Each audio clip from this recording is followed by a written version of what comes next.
August 21st, 2026. On August 21st, 1831, Nat Turner, an enslaved American, led about 70 of his enslaved and free black neighbors in a rebellion to awaken his white neighbors to the inherent brutality of slaveholding and the dangers it presented to their own safety.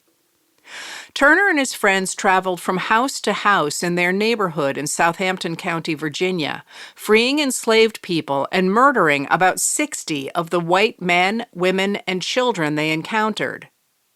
Their goal, Turner later told an interviewer, was to carry terror and devastation wherever we went. State militia put down the rebellion in a couple of days, and both the legal system and white vigilantes killed at least 200 black Virginians, many of whom were not involved in Turner's bid to end enslavement. Turner himself was captured in October, tried in November, sentenced to death, and hanged. But white Virginians and white folks in neighboring southern states remained frightened. Turner had been, in their minds, a well-treated, educated enslaved man who knew his Bible well and seemed the very last sort of person they would have expected to revolt. And so they responded to the rebellion in two ways. They turned against the idea that enslavement was a bad thing and instead began to argue that human enslavement was a positive good. And states across the South passed laws making it a crime to teach enslaved Americans to read and write. Denying enslaved black Americans access to education exiled them from a place in the nation.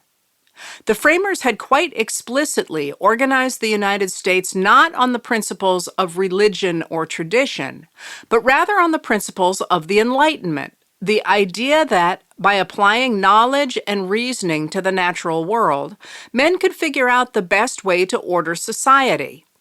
Someone excluded from access to education could not participate in that national project.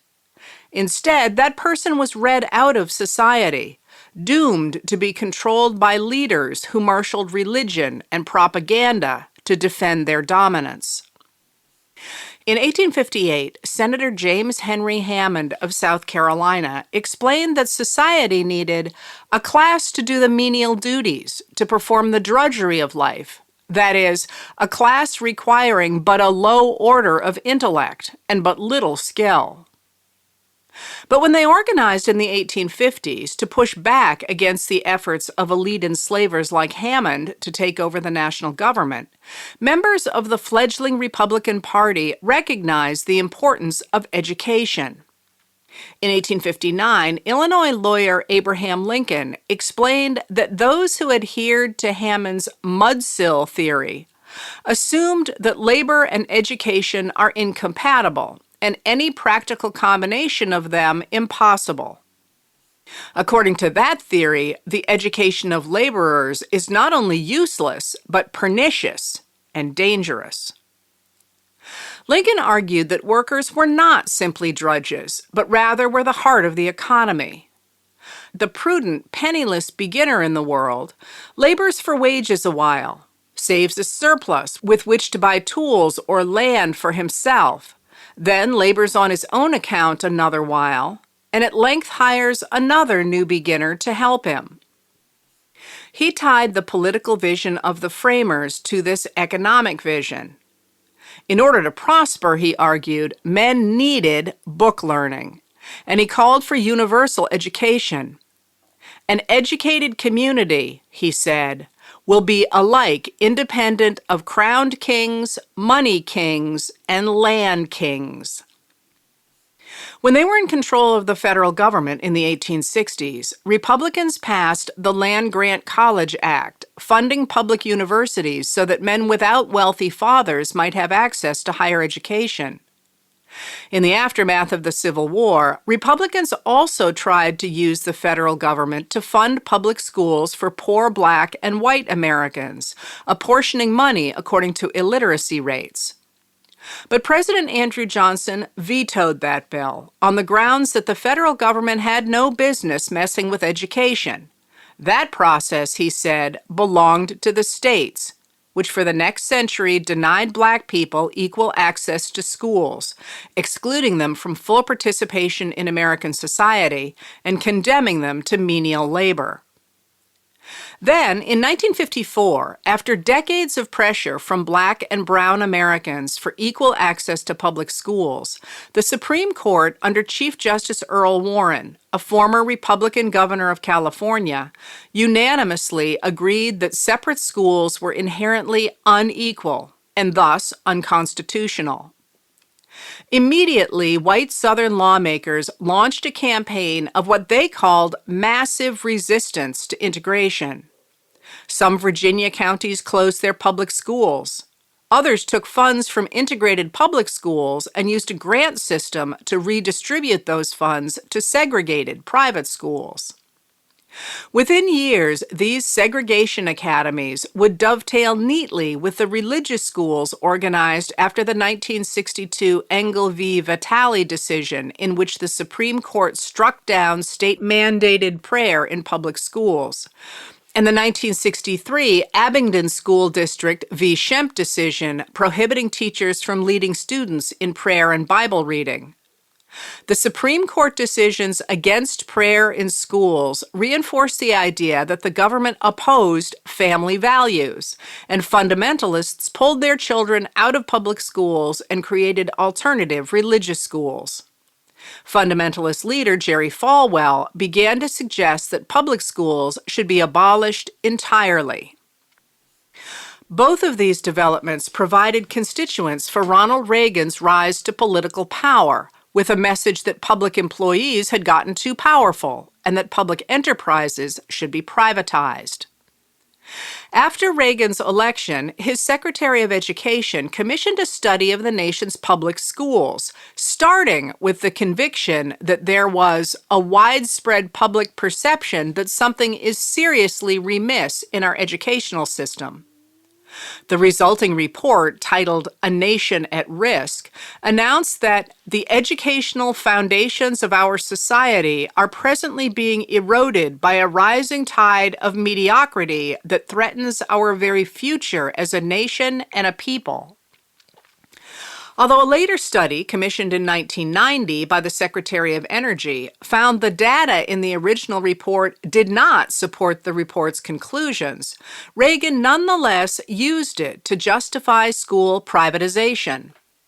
He vowed, after the report's release, that he would continue to work in the months ahead for passage of tuition tax credits, vouchers, educational savings accounts, voluntary school prayer, and abolishing the Department of Education. Our agenda is to restore quality to education by increasing competition and by strengthening parental choice and local control. The drive to push tax dollars from public schools to private academies through a voucher system remained a top priority for those on the right. In his first term, Trump asked Congress to fund school choice for disadvantaged youth, including millions of African American and Latino children. These families should be free to choose the public, private, charter, magnet, religious, or homeschool that is right for them. His education secretary, Betsy DeVos, was a staunch supporter of school choice and the voucher system. She and her family gave $600,000 to promote school choice ballot laws in the decade before 2017. The coronavirus pandemic sped up the push to defund public schools as Trump pushed hard to transfer funds from the closed public schools to private schools. That push helped to change the nature of vouchers from ones targeted at students from poor families or students with special needs toward vouchers for everyone. In 2022, Arizona lawmakers passed the biggest school voucher program in the nation. Advocates claimed that the new program would save taxpayers thousands per student, millions statewide. But in fact, as Eli Hager of ProPublica explained in 2024, the parents most likely to apply for subsidies already had their children in private school or were homeschooling them, using the vouchers to replace what they had been paying in the past. The state's spending on vouchers ballooned to $886 million in 2024-2025 as families from wealthier, whiter school districts used vouchers for children who were already in private school. The costs blew a hole in the state's budget. In 2024, Arizona faced a shortfall of $1.4 billion, forcing the state to slash spending for water infrastructure, road repair, and community colleges. But voucher programs continued to expand, helped by DeVos's continued promotion of vouchers after Trump left office. In 2022, a nonprofit she founded poured about $9 million, about $2.5 million of which came from DeVos and her husband, into state elections, backing nearly 200 candidates who would push school vouchers to subsidize private schools with public tax money. In May 2025, Texas Governor Greg Abbott signed into law a voucher program in Texas, under which, beginning this fall, families will receive about $10,000 a year for each school-aged child to spend at a private school, or $2,000 for children being homeschooled. The program is capped at $1 billion in its first 2 years, but experts predict it will rise to almost $5 billion by 2030. The measure had faced opposition from Democrats and also Republicans from rural districts who worried about money draining from their public schools. It passed only after national pro-voucher advocates poured money into replacing the Republican state legislators who had stood against a voucher system with pro-voucher candidates. Abbott said that one of those donations, $6 million from Republican mega-donor billionaire Jeff Yass of Pennsylvania, was the largest single donation in Texas history. Earlier this month, Jaden Edison and Sneha Day of the Texas Tribune explained that a report from the state comptroller showed that of the more than 100,000 families participating in the new private school voucher program, most are white and from urban areas. Their families make less than twice the federal poverty level. About 70% were already attending private schools or being homeschooled. Austin Democratic State Senator Sarah Eckhart said the report proves this program is a billion-dollar handout to exclusive private schools concentrated in big cities, while public schools across the state are underfunded and closing at an alarming rate. In Arizona, opponents of the voucher program tried to put onto the ballot this fall a measure that would have limited eligibility for the program by income and cracked down on the misuse of funds by homeschoolers who used voucher money for Ninja Warrior training centers, trampoline parks, pianos, and so on. But voucher supporters sued over the signatures on the ballot measure, and on Tuesday, the Arizona Supreme Court decided in their favor, throwing the measure out of this fall's election. Elvia Diaz of the Arizona Mirror wrote, Arizona school vouchers that are pulling $1 billion away from students in K-12 public schools are here to stay, whether we like it or not. She noted that the real challenge is a public school system left underfunded and a voucher system left unchecked. In 1831, Southern lawmakers tried to create a white nation by making it a crime to educate Black Americans.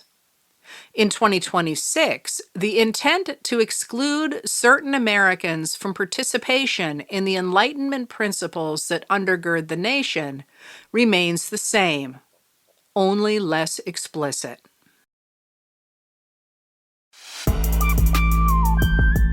Letters from an American was written and read by Heather Cox Richardson. It was produced at Soundscape Productions, Dedham, Massachusetts. Recorded with music composed by Michael Moss.